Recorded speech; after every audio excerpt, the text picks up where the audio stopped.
You'll find our inner voice. I think you'll agree that we've now nailed our personal brand, diversity and inclusion, and performance or public speaking. So now let's actually think about how we're going to apply that to our actual day job.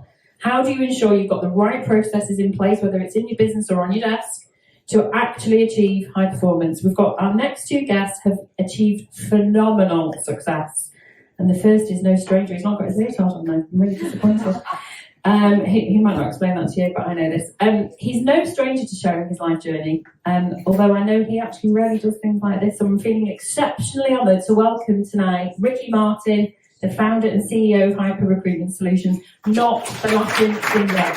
For those who thought, thank you, Ricky. How are you? I'm very well. I've got to be careful of my speaking. I've got to be careful of my breathing. Now I'm sucking it all in. Yeah, no pressure. I'm very well, thank you. I was thinking that. I was thinking, who's going to now follow what Kathy's been saying? Do you just want to clear up the leotard reference? Because people might not know about you. And it's actually nothing to do with Ricky Martin, the singer. So I do have black cats, but I don't have voodoo dolls. If any of you are old enough to know the reference now, the new consultant in the business have no idea who he is, which is great. One of the things I used to do as part of my personality is I used to be a pro wrestler. So it was one of the big things about what I did pre-setting up my business, having a family and kids. So I used to wear leotards, knee-high boots every weekend, and I do miss it dearly. I can't believe you're not wearing it now. So we want to know from you, because you've obviously achieved phenomenal success, what to you does a robust recruitment process look like? I know it's a gripping topic, recruitment process, right, for the recruiters in the room after a very long day. And when I knew that recruitment process would come up, it's actually really, really hard to define one thing that fits for all. Or on the marketing question, it depends, which I heard earlier. But when I break it all backwards, I think one of the things that I realise has gone wrong when we've tried certain things and goes wrong with other organisations when I kind of have a look and support, it's just the simplicity of the process. I think the amount of recruitment, and people might disagree, recruitment isn't actually that hard.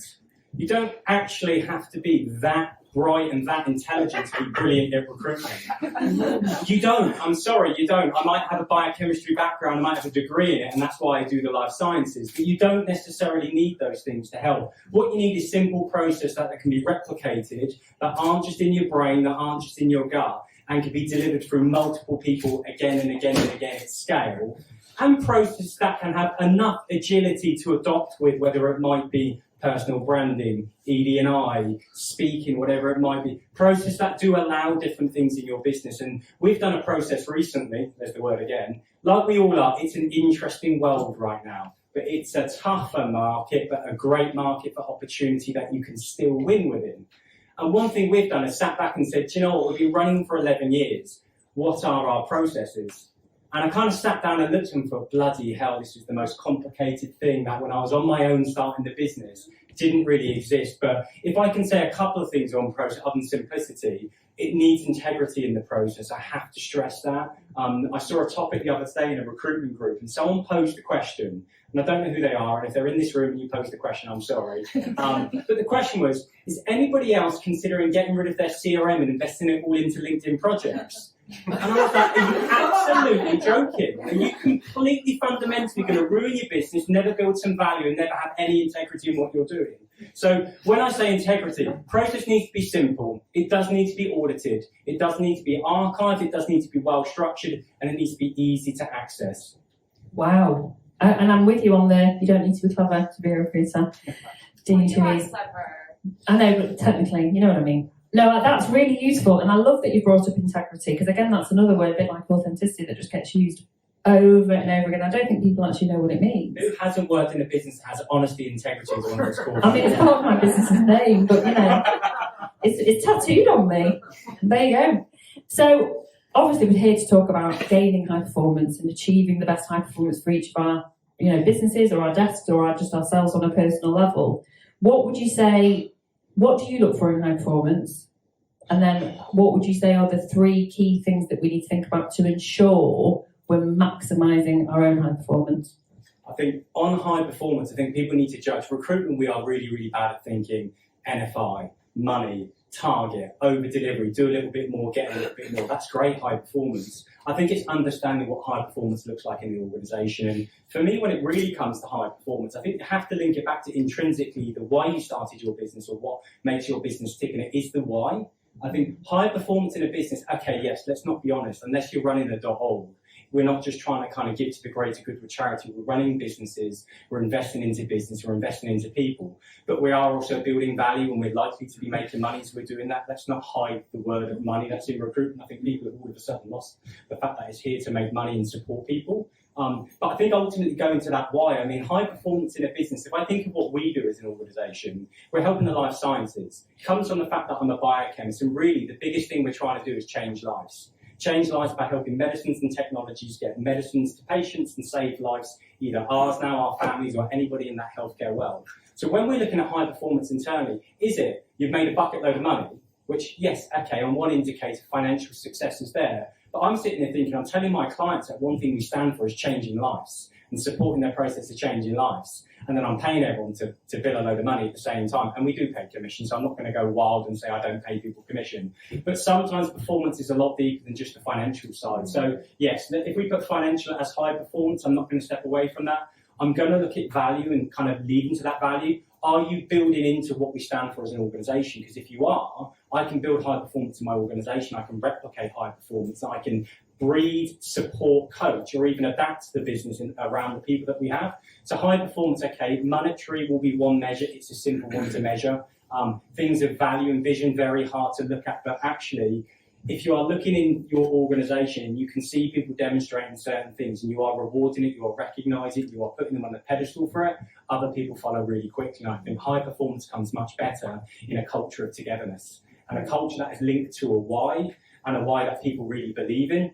And it does change. Like, I think one thing I realised when I started, I'm like, if I can find other people from STEM and scientists that really want to help other scientists but don't want to be a scientist, which is kind of my story, I think I can have a really good business. People will buy into it, our customers will buy with us. And I hired a bunch of people who did that, and some of them are still with me, but a lot of them aren't, because it changed for them.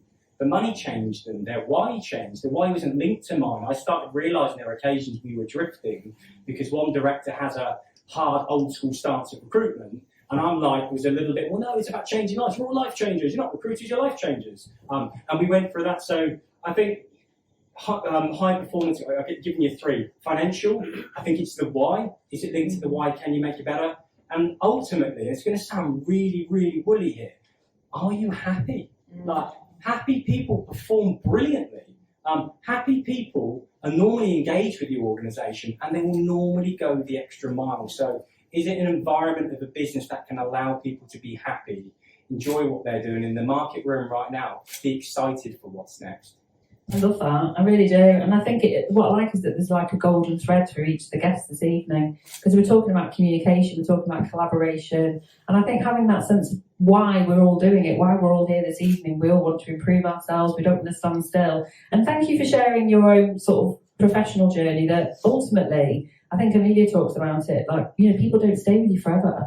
You know, and it's okay that sometimes you outgrow each other. It's like a marriage, you know, you outgrow each other, that's fine. Friendships, you outgrow each other. It shouldn't be something that's stigmatised, and it's fine to allow people to move on, but be a really good, like, be a good leaver and be good when they're leaving. That's my little caveat when there. You look at that, I always say when people say, you are my 1 in a million, and you hear this 1 in a million and kind of like, no. What are the chances in this world that the 1 in a million is the person in your year group at school in the little village you lived on the south coast? What is the probability of that being the likelihood? And that's the same with your workforce. I mean, I've been married twice, so I'm just saying no. Statistically. Now, I absolutely love what you've said there. I think it's really useful. And I know we haven't necessarily planned for you to talk about this, but you have said, you know, we have had, if you haven't, but you haven't had a challenging year. I mean, it's been a really, really challenging year in recruitment. It's been a really challenging year. And obviously, for a lot of leaders like yourself, you've probably had to steer and navigate, having gone through COVID and then been the boom. How have you ensured that you're still happy? What's been the way that you've ensured that you can still turn up every day and motivate and lead people and maybe admit mistakes where things haven't gone so well? I think, if I was honest, am I happy every day and every moment there? Absolutely bloody not. Am I always as positive as I'd like to come across on occasions? Absolutely not. And I think you mentioned earlier when you go home, and I talk to my wife sometimes, how are you? Yeah, I'm all right. The kids are stressful. Like, there are moments where we're not like that. So I guess the authenticity of not being false in those moments helps. But how have I been happy? I'm an endless optimist. I'm really excited about 2024. I really. Woohoo! Who else is? Who else? Yeah, I am. It's a really exciting year, and do you know what? While there might be some things that are difficult, there are really, really good things that can still happen in there. And I think one thing I was bad at when I started my business and started moving forward is always thinking of the what's next, or what's next, or what's next. And you've heard it, I'm excited for 2024. But sometimes if you allow yourself to sit back and think, do you know what are some of the things you've done over the last year? And if you set a budget in a marketplace that you couldn't predict and you're miles off it, okay, we feel like crap a little bit. But at the same time, what are the small things? And I think recruiters, I used to love this term when I was coming through, and people don't use it much. What are the small wins that we've had? I haven't pulled the job, and jobs are really important for contract recruitment. You don't have jobs for contract booked guys. But what have you done to invest into a relationship moving forward? And if I look at pharma and the market we support, I mean, Pfizer, the biggest pharmaceutical company in the world last week, announced that they're pulling out of the UK to get rid of 500 people on the south coast. And all of my staff were like, oh shit, recruitment's dead for us. I'm like, are you joking me? Firstly, we don't do much with the big farmers because it's too convoluted. Secondly, there's 500 people that we can add real value to over the next 6 months. We might not make money now, and I know you're paid and you want to make money now, but if you invest in them now, I can guarantee you that when they're a hiring manager, they'll work here. I guarantee you if they go up the ladder, they'll go with you. And do you know what? That's the reason why this business exists, because when I started in 2006, which is almost 20 years, I remember the credit crunch. And I started, and all the big farmers are letting go. And I spent all of that time adding as much value as I possibly could, to the annoyance of my boss. So this isn't money right now, but to the long-term benefit of actually the marketplace there has adopted, welcomed me, and actually worked with me quite freely now. And I think looking from that side, yeah, I'm happy because of what's next. And then when I get there, I should be proud of where it's come from. And if it's not working, do you know what? Beat myself up to myself maybe, but I loved Titanic when it came out. Loved the Titanic film. And you know, and I'm going a bit mad at it. But one of the things I remember most, I was 13 when I remember going to the cinema with my friends. It was brilliant. But one of the things I remember most isn't that famous bit at the end, or the hand on the door and all of that fun things back. It's just the captain of the ship. They don't remember the captain of the ship and the Titanic was sinking. I'm staying with this ship. I'm staying with the boat. He held it. He was almost smiling, like obviously he was wells and he's about to die and everything. But you want to look at your leaders to be steady. You want to look at your leaders to have a level of control. And he exhibited those two things in that moment. And when COVID came along, I remember a lot of my people panic. I'm like, we've lived through this. I've seen the credit crunch. I've seen this. Okay, there weren't as many people necessarily dying around, and I'm in the life sciences where vaccines need to be made, so there's opportunity. But I think it's that consistency and steady. It's not to say that I'm not concerned, I get this, but we just need to change what we do. And my job as your leader, whether I'm a senior contract, showing early stages of kind of mentoring leadership, team leader, owner of a business, and exec, whatever. Your job is to be as consistent, supportive, and to be that strength for your organisation. And if you're crumbling, that's absolutely fine. Find a way to collect yourself, consult with others. Don't be too afraid to consult with others. And if you're crumbling, you almost got to let somebody else kind of help it and move it forward. And sometimes we do have to get out of our own way. And I found that very hard to learn. Oh, I love that. That was really good. And take your own advice. Celebrate the small wins. Absolutely brilliant. Honestly, Ricky, that was absolutely fantastic. I think you'll agree. Thank you very much. Really appreciate it.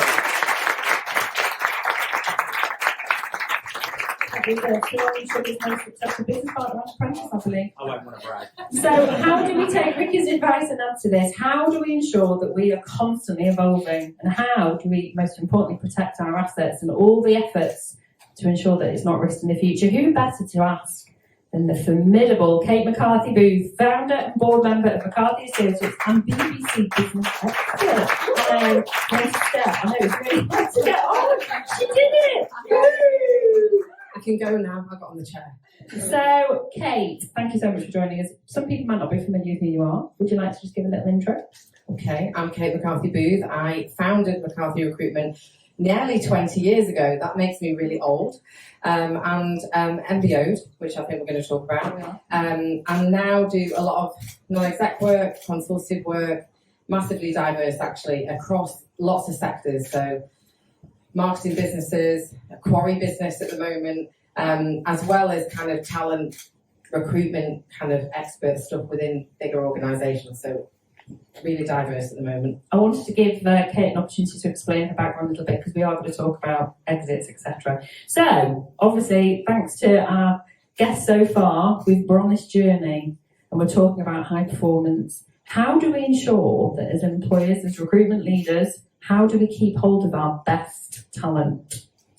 For me, and we've used the word authentic, and it is overused, but actually, for you that'll get to know me, I couldn't be more genuine and authentic, and I like the word fuck quite a lot as well, so I'm very much me. We're friends. Yeah, and I think if you lead an organisation, you've got to bring your people with you. So for me, it's about hearts. So it's about you retain your people by delivering what you said you were going to deliver in the first place.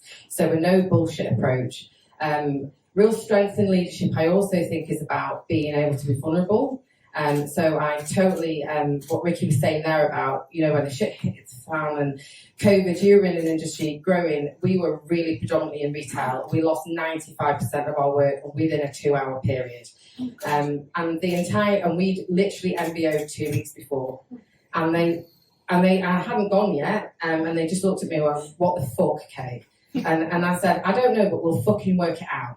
Yeah, so don't panic, thinking, and I've gone through a recession as well, but I was thinking this is faster, this is like shit, what's happening? And it was really uncertain. So leadership, they looked at me to say, what? And I said, we can do this. I'll work it out later. I've done that with clients a lot too. And that's how you grow. Are you saying that we wing it? A little bit. But I wing it with confidence, as in like, no matter what, we will deliver this. So for me, you retain your people by winning hearts, by being authentic, by knowing who you are. So don't tell people. And we've gone through a lot of change and transition this year as a business, and talking about McCarthy, because I'm still own 20% and I'm still involved. And I still help the team. And we've had to change this year. And I do final interview for anyone that would bring in on board. And I've sat with them and said, we had a really toxic culture 3 months ago, and we've cleared out. I'm being really honest in that interview, say this is who we were, this is who we are now, and this is where we're going. And that exactly is how it will be. And we're honest about that journey. We're 20 years old, we've been through a lot as a business, and they buy into that. And I think that's what's important. And to be fair, look, people that have worked for me for a long time. We go through marriages, divorce, kids. So that's the other thing. It's a personal relation. No matter how big your business is, someone can come and knock on your door and say, my wife's just left me, or I'm having an affair, or actually, I once had a phone call at 11 o'clock at night, my dad's just been arrested for being a paedophile. Like, shit happens to people, but she was an administrator, but they felt she could ring her owner. Yeah, like, everything's just, my head is gone and my fucking life is destroyed. But she can pick up the phone to Kate. And actually, for me, that's what made our business special and still does now. Because no matter what you're going through, how terrible you think it is, we will be flexible and work with you to make sure that your life's okay. And that leads into gender and diversity, etc. And I don't look at us and think we're as diverse as we could be. It pisses me off. But actually, I look at it and say, no matter what you've got and who you are, you can be your fucking self in my business, right? You can wear what you want, you can be who you are, you can be authentically you.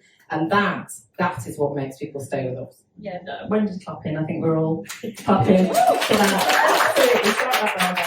No, I really applaud that, and I think that, we're all human beings at the end of the day, and we all have lives away from work. So yeah, what you're saying we're all is different. And actually, coming to diversity for me, it's if you're a woman or if I'm gay or straight, it's fucking not. Like, I'm different to you, and I'm different. I might have a fucking vagina, but I'm like a different person. So don't say to me just because I'm a woman, I want the same fucking things as the other woman. I might not want kids. That's going to be the name of this podcast. Like, it's really important though that you treat people as an individual. So I'm diverse because I've got a woman and I've got fuck off, like, we're all different. So that is really important. Treat them like individuals, look at what their needs are and reflect that and let them be themselves. So that's me. And avoid the clone style leadership, because that's one thing that I just don't get it. No. You know, we're not all clones, we're not hiring in our own image. You wouldn't want more of me. Well, I mean, I think you're pretty refreshing actually, Kate. So, you know. Now your business model is that you created RPOs for your clients. Yeah, before RPOs was a thing, this was what I looked 20 years ago and think nobody knew what an RPO didn't have a name. For me, it's about client engagement and partnership. So it's really funny. I like sit in recruitment things and say, oh, we're going to create products. I think, oh, right, is that a new thing? You know, for me, it was about what's the client need and what can we deliver for them. And I think, look, volume at that time, I'm going back 20 years when I started doing this, people would say, no one wants to touch this because it's really low-level roles, and it wasn't back in the day. But you know, we need 200 of them. So how do we do that? And actually, at that point, there wasn't in-house teams, and there is now. We work with them, but it's when anyone's in a position of growth, or I mean, for me, redundancy equals recruitment as well. So any change or transformation, and they've got an issue with their people, and actually that happened in COVID in care. So I went internally into a care business. To help a care company who were absolutely fucked and couldn't get the people in because of COVID. Their model was so convoluted, it needs to be made really efficient. I did, you know, some work with them. So for me, it was about what's the need, and how do we make that efficient, and then how do we sit alongside that? So if they've got a talent team, how do we sit alongside it? And the first one was, and this is a little bit going back to when a client rings you and you think, how do I fucking do that? I remember being on sunbed in Spain, and we were 6 months old, and Argos rang me and said, Kate, so to be fair, the resourcing manager there, I'd known her for a long time. She just moved there. She was absolutely screwed. Everyone's doing what they want to do. There's no control of budget.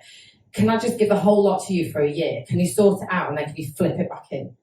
And I was sat there and I had 4 staff. And I was like, I reckon we can probably do that, Rebecca. Yeah, you're okay then. Yeah. And thinking, what? How am I? And I got off the phone and I was like, shit.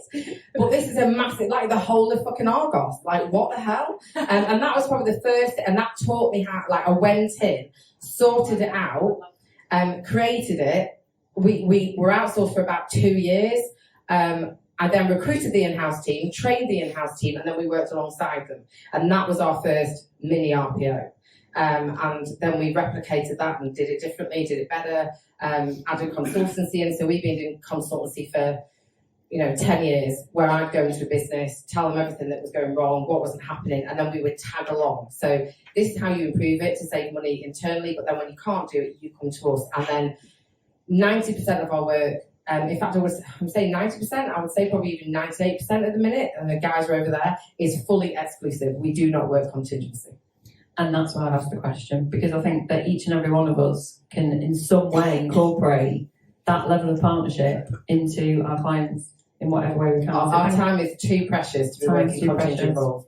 Definitely, without a shadow of a doubt. Now, you alluded to it in your wonderful introduction. You went through an MBA, what was it, 2 weeks before COVID? Yeah. Crikey. Fucking great for me. Can I say, guys? I was going to say, it's worth a lot fucking more 2 weeks before. So there might be people in this room who are thinking of doing that, management buyout, or management buy-in, who knows? But we're going to talk about a successful management buyout. So what would your 3 golden rules be? They don't have to be 3. I know I'm joking, by the way. My MBO team are up there, so we have a very close relationship. The 3 rules, and this is really hard to put it down to 3 things. The first thing is knowing what you want. See, I was talking to somebody before said, I started my own business 5 months ago. What's your purpose? What are you doing it for? And then actually when I'm doing coaching with any business owner, the first question I say is, why are you doing it? What you're here for. And don't pretend it's not money, because, I want work-life balance where you made the fucking wrong decision. So for me, I set up McCarthy, not to MBO, not to sell, but to run it because I was passionate about having an environment that was great for people, because recruitment was really shit 20 years ago. I think it's bad now, Jesus, go back. But when I got to the point where, and actually I ended up exiting more for my kids. So I've got 2 boys. I've got one son with a diagnosis of developmental trauma, and he needed me more, and certainly going into secondary school. And he would laugh now and say, well, that didn't fucking work out, did it, Mum? But I think the point was I made the decision to exit. So I got my business ready to exit. It didn't need me. It was worth a lot of money. I managed the bottom line. I could never fucking manage it before. There was no trips to fucking incentive safari anymore. We were managing our bottom line. And I put it out to the market, and I was made offers more than I actually MBO'd for. But actually, I kept meeting these dickheads, quite frankly, thinking, I'm going to give you my fucking amazing baby that really values everyone as an individual. I'm just going to fucking sell them out here. And it just didn't feel right. So from a value point of view, I couldn't do that. Like that really didn't sit well with me. So, and to be fair, I talked to a couple of the guys and said, do you want it? And they were like, fuck that. Like, I don't want where are we going to get the money from? And then I sat in a room and someone talked to me about loan notes. I mean, anyone knows about what loan notes are. It's basically you loan the money back to your team and they pay you back over time. So they don't have to borrow any money. They don't have to worry about debt financing. And basically, they're borrowing the money from me. Now, that really helped in COVID because, you know, they were like, oh, we won't fucking give you anything then. Don't get me wrong, we had cash in the business, so I did walk away with a bit. I managed to pay the massive tax bill. But the point was, for me, get it ready, know why you're doing it, get your team ready. And talking about people being able to say, it's not right for me now, we originally MBO'd in a different structure. So Ian had the majority of it, Ian's there. Ian said 18 months ago, I fucking hate this. Like, I feel like I'm on my own. How the hell have you done this for 20 hours? I don't get it. So we restructured, but he had the ability to say, Kate, this is not actually what I want. I want to do it with more of a team. And actually, some of the other guys had stepped up in the meantime. So we just rechanged the shares. And I think what we've got, though, is something really special, is massive trust between us. So we have the biggest shareholder agreement that we all signed that no one's looked back at. Like, we can sit and have grown-up conversations and say, so I still own 20%. And I bought that back out, if that makes sense. So I owned my 20%.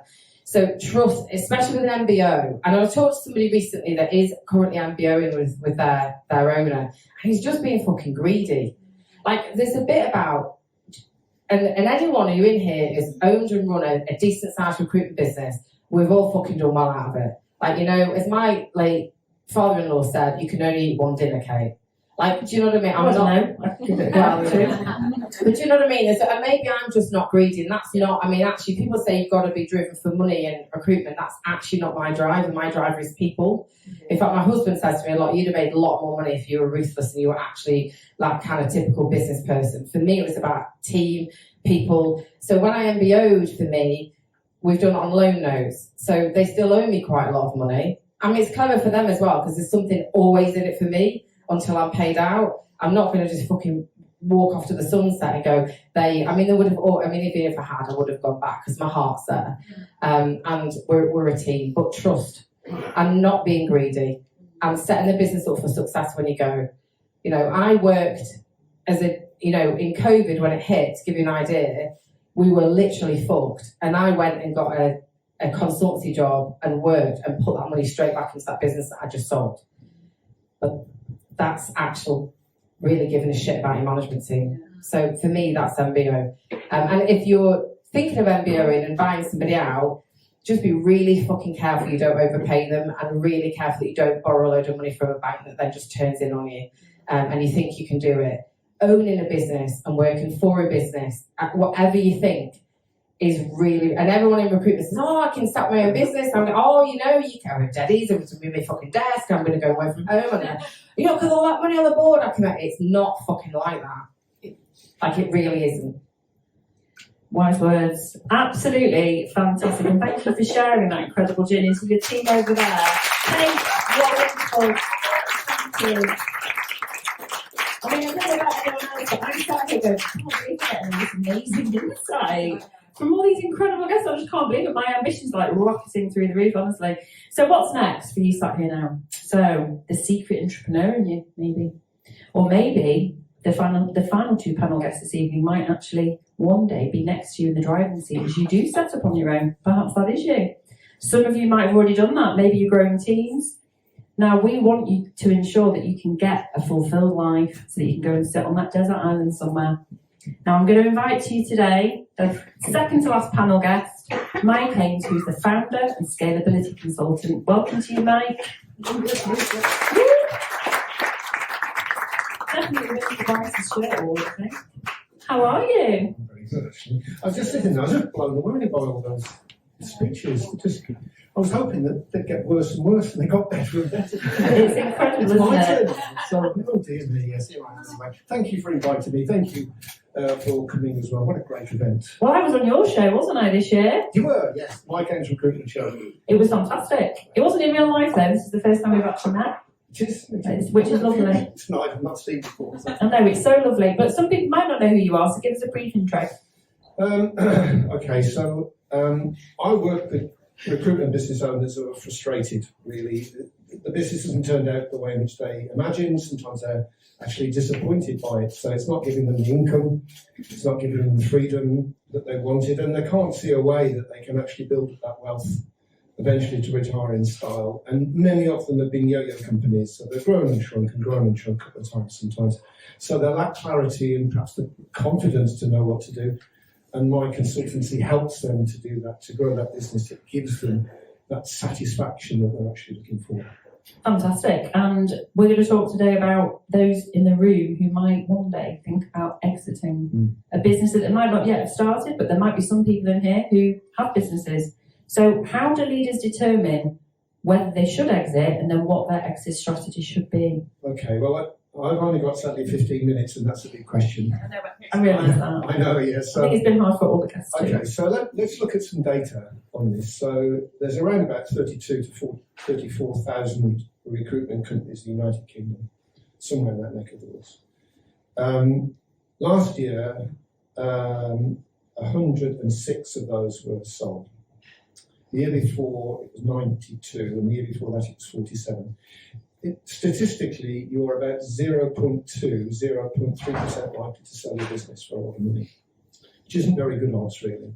However, I've done it twice, built and sold 2 businesses. So either I'm very lucky or very good, and I'm neither. I was never a very good recruiter, to be brutally honest with you. But well, there's something else going on in those figures, and there is something else. And I just wanted to share this with you because I think if you own a business, you need to make a decision really early on. Are you scale for sale, or is that not going to be for you? So there are 12 tests almost, and unbeknownst to me, when we set our businesses up, I've done it twice, my businesses ticked all the boxes. It wasn't intentional, I didn't sit down and plan it that way, it was just luck. It was pure fluke. And so if you tick all 12, you're 100% going to sell the business. Like 100%. Someone will buy that business from you. But it's not linear. It's not like, well, I can tick 6 of them, so I'm 50% likely. It isn't like that at all. It drops off a cliff. If you don't tick 2 or 3 of those, then you're down to the 0.3%. Now, I've brought it along with me, I've actually written a little ebook for you. There it is, Exiting Your Recruitment Firm and Becoming Wealthy. So it's got all 12 in there, and what I'm going to do is just talk about some of them with you now and just trying to get you into the frame of it. And I'm going to be hanging around later if anybody wants to ask me any questions. Great. But if you link everything onto the 4 Ps, so profit, people, product, and hunters. Hunters is just another way of saying clients begin with a P, really. I suppose. We like alliteration. No, we do, yes, we do like alliteration. We love alliteration. Yeah, anyway, so profits. I'm just going to give you. So each of those have got 3 different tick boxes on them. So that's 12 in total. So Put the mic here, by the way. Put the mic closer, then they can hear it back. I can't make lip read. The recruiters have gone downhill recently. I'm sorry about that. Okay. So. Right, so profit is a big one, really, and to be taken seriously, over £1 million EBIT really puts you into a different frame. People want to buy those businesses, massively so, because certainly if you're a PE company, they often do build groups and then flip them within 3 to 5 years. Profit is what they want. And when we sold the second business in 2017 to Harvey Nash, and I looked at their figures at the time, and they turned over about £650 million and made £9 million net profit. We turned over about £24 million, I think, and made just over £2 million profit. And that's why they wanted us, because we were massively profitable in comparison to them. And they've kept that brand. The company's called Crimson, and they kept the brand going. It still exists today. They own it, of course, now. So it's about profit. So profit is a really cool thing. Added to that as well, you have to have a track record of profit. You can't just have a bumpy year like 2020, we did terribly well, didn't we? It's not good enough. You've got to show a track record of delivering profit and also being accurate on your predictions of profit. So what you predicted is what you delivered. And when we had the first business we sold in 1998, the people that bought us was a company called Modis International. They're owned, I think, by Adecco now. And they were all over us like a cheap suit, really. They came to do the due diligence. And they were very interested to see a history of our predictions, our forecasts, and what we delivered. Luckily, in those days, it was all paper, and I'd got them all in a book, dog-eared, and I could show them that we were very accurate, and they liked that. But profit is a really big thing. In terms of people, I think that the more you can demonstrate a lack of dependence on key people in your business, the more attractive you are. Because the Americans that bought the first business, they came in at 100 miles an hour, from nowhere. We were talking to someone else, a South African company, and they bowled them out of the way with a huge offer and promises of this, that, and the other. And a few months after the sale, I asked him why they'd done that. And he said, well, he said some very complimentary things. He mentioned one of the things that Ricky talked about earlier. He said, you were a process over people business. He said, because processes don't lead, but people often do. And quite often we put too much stead in people. It's not, I'm not a big believer in the 360 model at all, for all sorts of reasons. We need a whole different podcast that, don't we? If we've got time. The majority of companies in this country are small. They're 80% fee-based, less than $1 million, and they employ less than 10 people, and half of those actually are solopreneurs. And mostly to blame, I think, is 360s, because when they go, they're going to take a big chunk of your business with them. If you own your own business in this room, chances are you're a really good 360, right?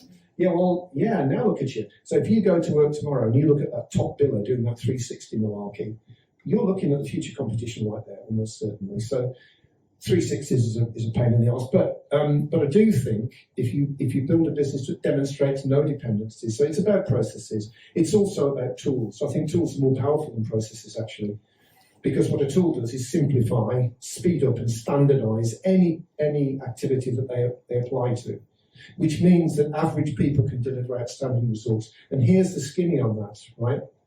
Statistically, the majority of recruiters have to be average. They have to be, because there's a bell curve. And so you're going to get 15% top billers, 15% you're trying to engineer out of the business, 20% average, 25% above average, 25% below average. That's the deal. So you need to build a business which is going to generate outstanding results on average people. Because if you try to do anything else, you're going to fail. It's okay when you're small, you can employ 2 or 3 people and they're all very good. But as soon as you start to scale, and I think the first business we employed 87 people, I think, and the second business we had slightly less than that. But as soon as you get to those numbers, it's a bell curve, and you can't argue with that. So it's very important that people are a part of the process. They're not the process, they're not the answer. Okay, so I just quickly touch on 2 of the other P's, but product is massively important. Don't let them sell themselves.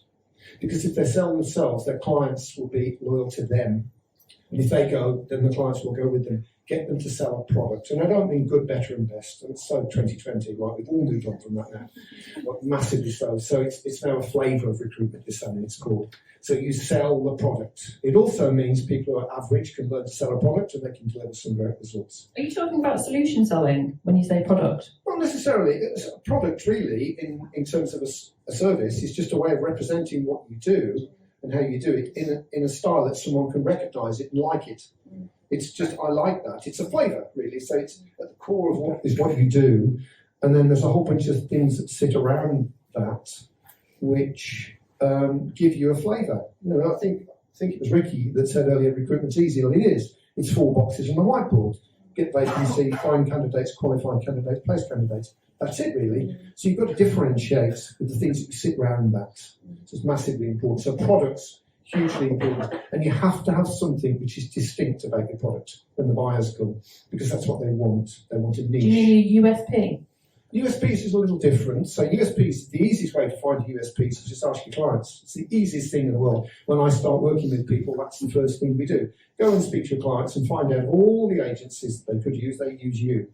The USPs will come flooding in, so you don't need to beat yourself up over that. And there's this thing, well, I don't know, and maybe they'll say they don't know what they're dealing with us. Maybe they won't deal with us anymore. It never happened in my entire life. They deal with you because they like you, and they like you for certain reasons. Well, don't best guess it. Ask them and they'll tell you. So USPs are important, but I think to really get into the product and form something which is distinctive and compelling and powerful and different, so people can actually associate themselves with that and be loyal to that, is very safe. You've got to build safe businesses. And then punters, the only thing I would say about client portfolios is, or client estates, is very often client estates are built by accidents, mostly by inbound leads or referrals.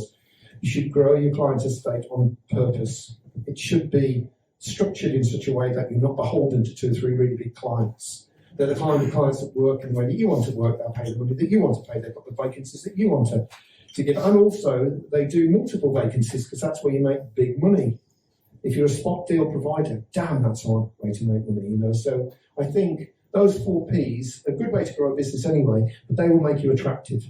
I was going to say that's, I mean, even if you're not looking to scale and sell, which for a number of people in this room that might be the case, actually those are all really applicable and good business. Makes sense. It makes perfect sense. I mean, in terms of not selling, because you're right, most people won't sell. It's just a fact of the matter, really. But as a business owner, you have what's called a core mission. Your core mission is to get a good income so you can have a nice lifestyle. Freedom, so you're not overwhelmed and you're not doing stuff that you don't like to do and you can take time off. And wealth. There comes a point where you can say, I've done enough, I can go now. And the belief is, the big myth is, I'll build and sell in 5 years or whatever it is. Well, you won't. Statistically, that's not going to happen. So you've got to use your business to generate the wealth. It's called a profit and lifestyle business, and it's a completely different, it does the same thing, it's those 4 boxes, it puts the bum on the seat, but it's a very different style of business. And I think you should grow that on purpose if that's your route. But if you want a copy of this, I should have said this earlier. Oh, there it is.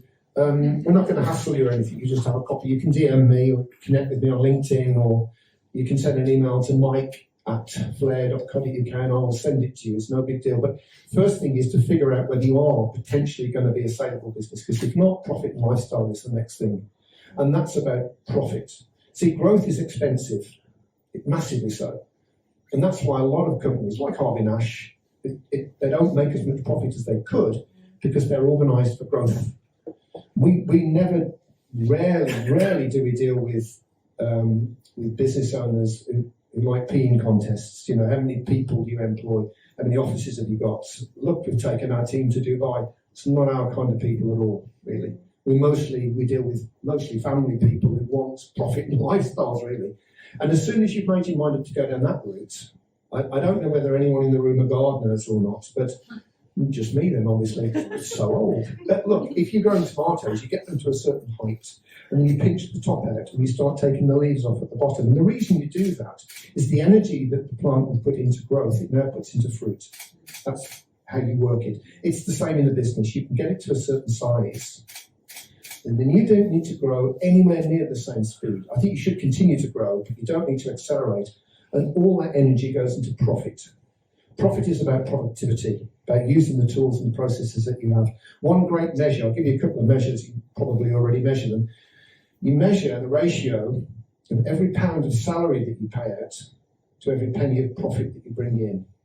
Because what happens in most companies as they grow, that ratio diminishes significantly.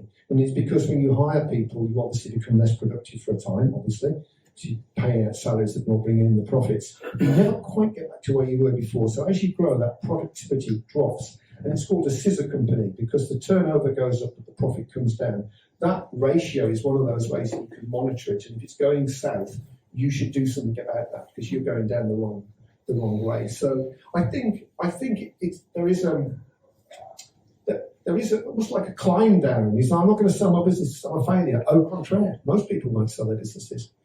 The difference is, though, you are now going to make enough money. Not only are you going to make enough money to live on in a great lifestyle, but you then suck the dough out and invest it somewhere privately. And there's a thing called the rule of 3, 4, and 8. I don't know if you've come across it, but it takes 3 years to establish a viable recruitment business on average. It takes another 4 years on top of that so that that business doesn't need you on a day-to-day basis. And it takes another 8 years on top of that to become independently wealthy. And then at the end of it, you can MBO. It's a great thing to do if you can, or you can do what you like with it, really. The irony is, if you've got a very profitable business that doesn't need you, someone will buy that from you, weirdly. Slightly better retirement. So is my maths right? It's 15 years. 3 5 years, yeah, on average. I never heard that before. My first one was 10 years, my second was 17, so it's not quite, but that's on average how it works. Wow, it's been honestly, it's been absolutely, mind blowing in terms of the small proportion of recruitment companies that actually do sell, which leads me to believe that sometimes some of these EMI share schemes might not be worth the paper they're written on. That's just a rec count on. I'll leave that there. They're very useful for MBOs, though, I think. I know they are. I think they are. It's just that was a rec joke, really. We need to get into rec and get a better sense of humour. Yeah, definitely. Oh no, that's been absolutely fantastic. But no, obviously you've got the ebook, so if anybody wants to connect, or the list of the guests have been on there. Well, they've been on the podcast page. Go to the podcast page, follow Mike, and he'll send it to you. We're also doing a couple of one-day in-person workshops in Manchester. I think one in February and one in March, just on profit and lifestyle businesses. And no, we're not going to charge fast amounts. It's 97 quid for the day. So, if you want to come along to those, great. Please feel free. Well, thank you so much, Mike. It's been an absolute pleasure. Thank you.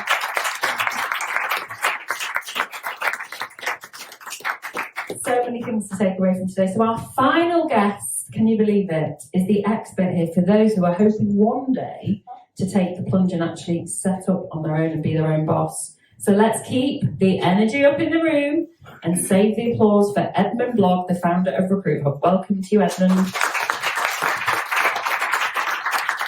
He's come all the way from further than Wendy, that's all I know. About 2 miles. Thank you so much for joining us, Edmund. How are you? I'm all right, thank you. Before I launch in, I just wanted to say thanks to all the other panellists. Absolutely phenomenal. Share your feelings, Mike. It's just got better and better and better, but also incredible lineup to put together, and brilliant event. Well, thank you. The thanks is all mine, but we will come on to that. So for those who are not yet familiar with you and what Recruit Hub do, give us an overview. Yeah, so we are a platform provider to recruitment startups. So we basically work with typically first-time recruitment entrepreneurs who are starting their own business, provide them essentially with an integrated platform that covers all of the branding, back office, technology, financial services, really giving them a plug-and-play in order to be able to go and monetize their time in the best way possible. So that they can just recruit, because it's simple, right? Vicky wasn't listening then.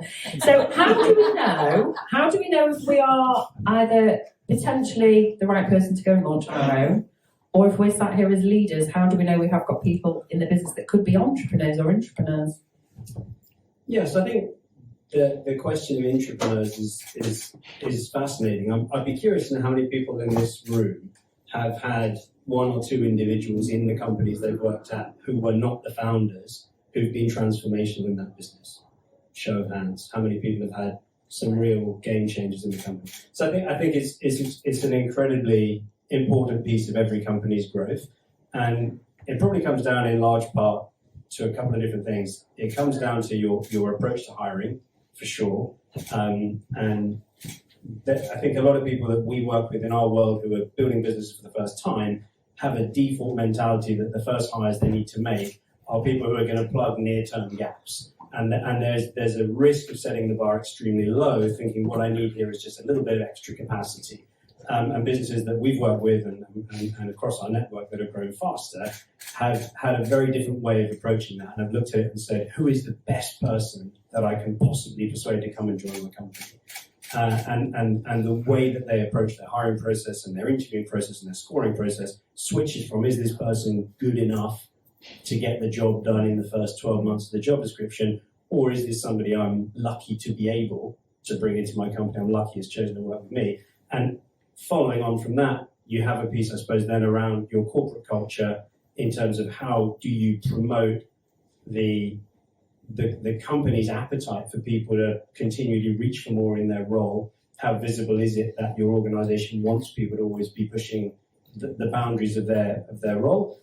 And I think a lot of that also is triggered then by your sort of internal review processes. How often are you actually sitting down with staff to ask, what is it about your role you like? What do you not enjoy? What do you want to be doing more of? What do you do less of? And that's how you can find that thread within your team to start to give people the scope and the latitude to contribute. to contribute more to the business, more broadly than just bucketing into set roles. I mean, it's obviously finding people with that finesse, isn't it? But the risk very often, and we certainly see it from the other side of the coin, I guess, as rep to reps, is that you tend to sometimes blow smoke up their arses because they are amazing, they are the business winners, they've got high energy. How do we ensure that we balance that with, we want to create this, they're the inspiration, they're the unicorn, but not create beasts that nobody wants to work with, right? Yeah, and I think that's probably got a lot to do with your I think we had this right at the beginning in terms of your organisation's values, how people are celebrated within the business and what is recognised and what is applauded. And I think in recruitment, because you're fundamentally building, at least in the early days, a sales organisation, there's this massive tendency to just focus on sales production, and those people are the stars. Whereas if you want to get anywhere near some of the other more scalable elements that we discussed this evening, you're going to need people capable of contributing to productizing what it is you sell, developing brand, developing infrastructure, developing your tech. None of those things necessarily linked to being top sales performers. So massively important to have that, but culturally really important as well to make space to recognize and have people feel I'm important and I'm valuable here if I start to help out with some of the other 1,000 things that need to happen for this to build. Yeah, absolutely. So it's the behaviours as much as the performance. I love that. So obviously your business supports those who have decided to make a decision to launch on their own. What are the key attributes that you would suggest a potential founder should have naturally? Potential attributes they should have naturally. I'm trying to think of what some of the major commonalities are across the founders that we work with.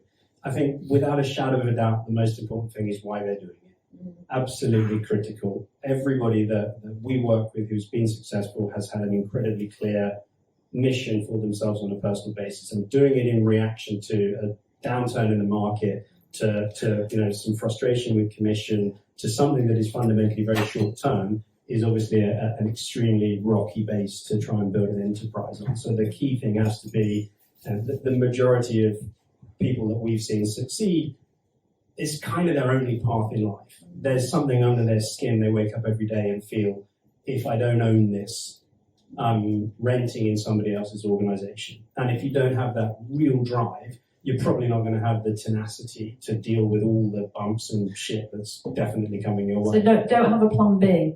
They should have a plan A. Don't have an emotional plan B. They just need to feel I'm going to make this work. Yeah. And that's the starting point. You need to make sure your plan obviously is viable. On top of that, it's terrifying to head out and say, I'm going to make this work and I don't know how.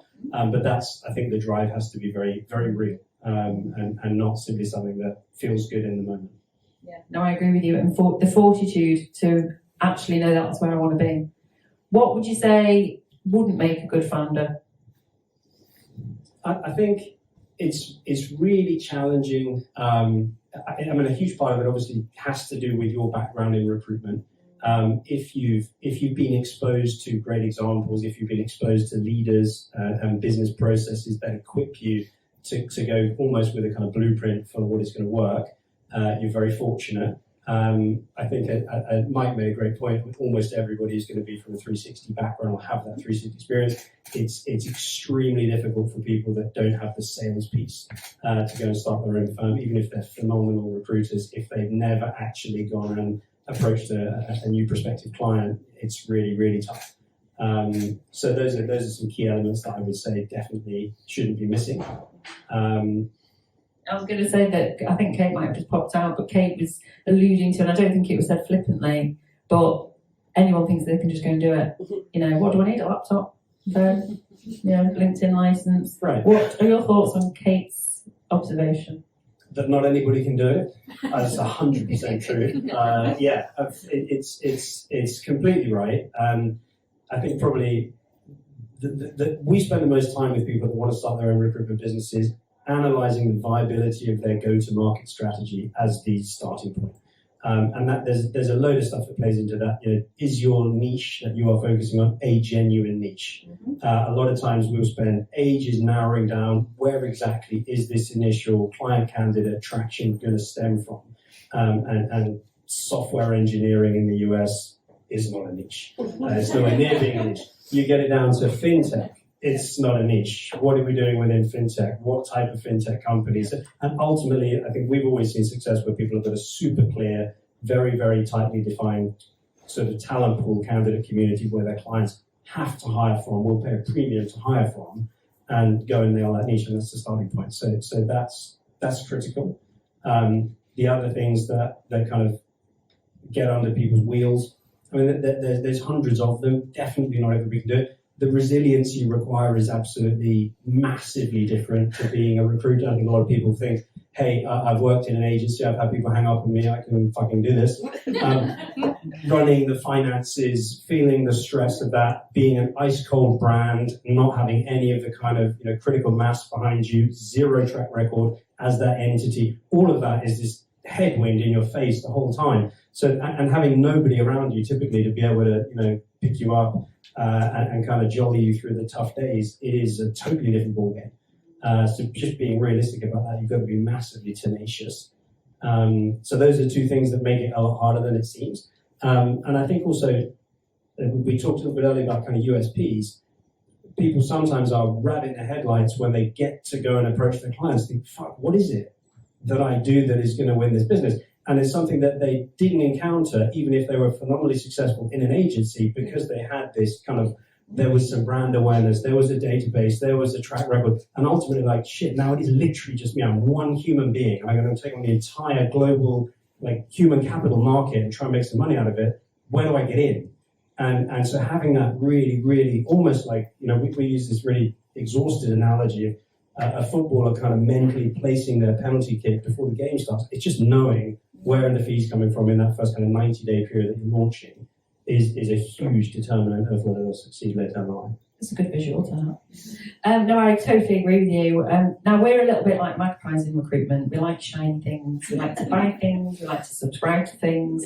And I think what can be quite overwhelming for anyone that's either setting up on their own or has set up on their own is, we like being sold to, let's face it. With so much tech, so much AI to choose from, what would your advice be in terms of what's the best way to choose the right tech to support us on our journey? That's really tough. And that probably would have been a lot easier question even 6 months ago. I think so the approach we would always take is first and foremost concentrate on investing in technology that solves a real problem that your business has, right? Something that immediately marries up to an inefficiency or a limitation that you actually know is real, as opposed to saying, oh, cool, we never even thought about this before. Looks amazing what it can do. Let's go for it. So the first thing is your tech spend is very, very finite. Very few organizations, even of a large scale, will have more than a handful of pieces of technology that their team use on a regular basis. So you have to choose wisely. Your teams are going to really resent, a huge amount of chopping and changing. Hey, we're rolling this in, we're fucking turning off again because no one uses it. So the most important thing is align it with a real business need. That gets you off on a good starting point.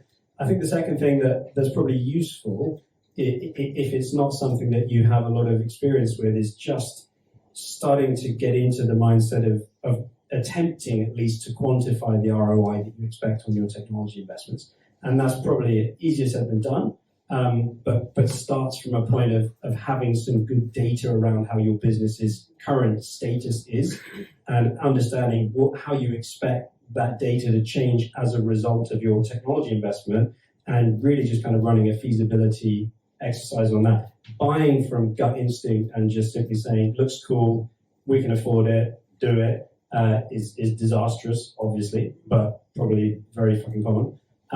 So that's probably the biggest thing, is just having a little bit of discipline to say, let's just look at the impact we expect this to have, the return we expect to generate, and making sure you can quantify. The third thing is just doing doing your homework in terms of references. Now, talking to other people that use something you're thinking of investing in, but also getting the proper context in terms of what else do they use, how does that fit within their tech stack. It's not a one-off thing. If they love it, it's the only thing they've got, of course they love it. If they've got it and they use 9 other things, where does it rank across the 9? They're like, well, this is the last thing we recently invested in, but to be honest, I think it's just understanding how is this working for other people, and where do you expect to get your financial return from, and not just make an emotional decision and say, looks cool, it's like a time saver, let's hope somehow this turns into a return. We've all done that, let's face it. That is really useful. I mean, we've not really talked about data tonight much, have we, really, apart from maybe with Ed, but I think we can all utilise the data that's out there to, you know, make the right decisions for our businesses. But that has been absolutely phenomenal, Ed. Thank you so much, Edmund. Really appreciate the time, the fact that you came up today. No, thank you so much, and yeah, I mean, thanks for, I guess, on behalf of everybody here on the panel. It's been an absolutely brilliant event, and yeah, super well thought through, and thanks for everything. Oh, you're very welcome. Thank you so much.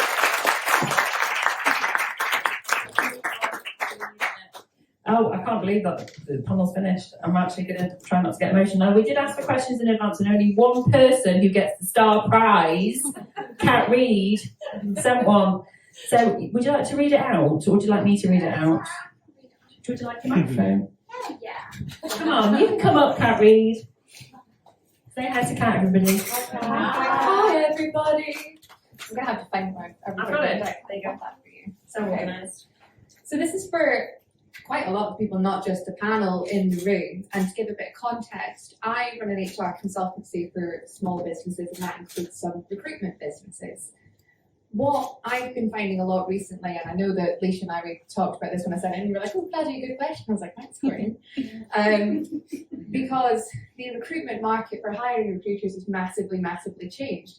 And it's almost like everyone's forgotten the one fundamental thing, is that unless a recruiter is making placements and the candidate is the product, then nobody's going to make any fucking money and your clients are going to be well unhappy. But everyone's banging that drum about that 360 model yet again. So given that we know how cyclical recruitment is, why are the skills of 180 and 270 recruiters so undervalued in the agency world when we know the calibre of candidates and how you can manage your candidates, control your market and be an expert is actually what matters? Is there anyone in particular you want to answer that to of the panel? I think that. Well, who's brave enough to give me the answer? I think Ricky Martin. I'd love to hear from Ricky Martin. Absolutely. Well, am I coming up? Am I getting a mic? Yeah, Cool, that's fine. and well done for reading my writing. So I heard a couple of things in the question, right? And we're basically saying we're flip-flopping as an industry between we all wanted 180 2 years ago, Yeah. now we won't touch a 180, we want a 2 360. years ago, and Now now we it's, need now we need everyone. Now I need people who can like go and get like over 20% rates on my pay every And I'll month. turn around and say that most of my people ended up making 270, so we kind of merged the Right. two of them. Do you know what? If you look at recruitment right now, market's tight and people are struggling to hire. That, so naturally we're going to want the people who are more tenacious to go out and win business. The flaw, and we're even doing this as well, like we want people to win more business. The flaw we're not actually doing sometimes, you might not even need either. The flaw we've got is we're not actually sitting down and looking at the businesses where we've made money this year, made money last year, made money the year before. We're so frantically desperate, like because some of the markets have restricted to think, we need the new clients. Where are these new clients? The clients are already there. And we've just run this exercise in the last week because we fell absolutely into this trap.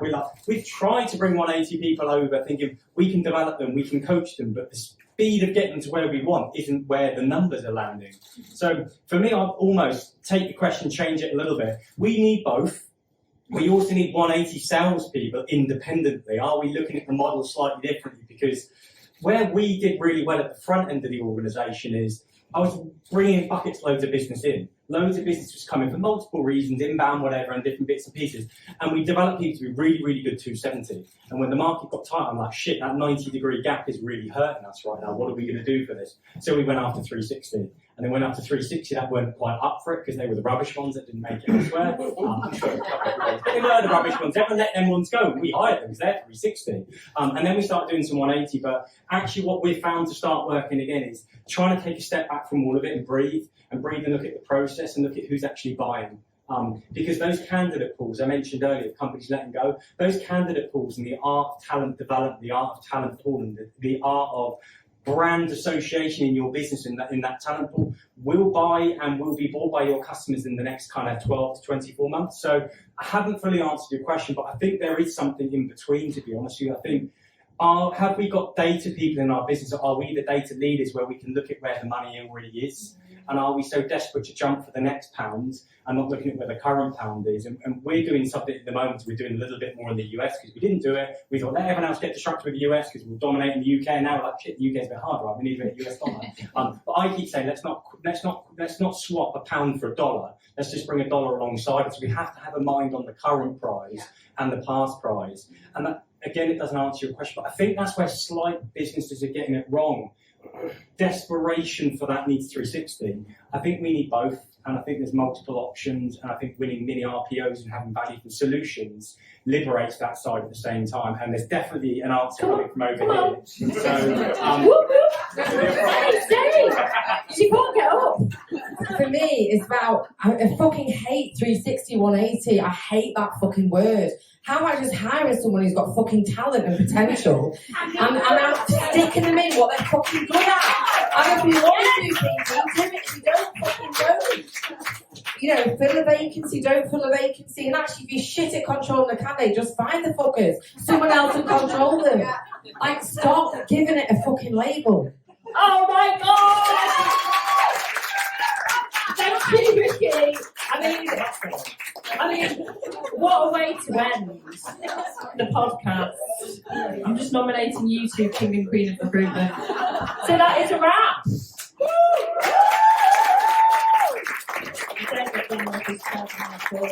I would like to thank our amazing panel who have given up their time for free for you all this evening. So you've all got your action points, I hope. You've all learned a lot. And then all I ask for you tonight is that you go and subscribe to our podcast page, please. You follow us on LinkedIn. You go and follow these guys on LinkedIn. If you ever need their expertise, you go to them because they've done this for us, for the Recruiters Recruitment podcast. And please, before you go, just one more click on the QR codes because we just want to keep raising as much money as we can. And finally, thank you to you, our community, our listeners, our amazing supporters, and your continued love. We know we're not the biggest podcast, but we'd like to think the value we give is the best. We know that there's a plethora out there to choose from, so I truly am so grateful to each and every one of you for listening and for downloading our podcast. I have been your host, Leisha Holmes, and this has been the Recruiters Recruitment Podcast.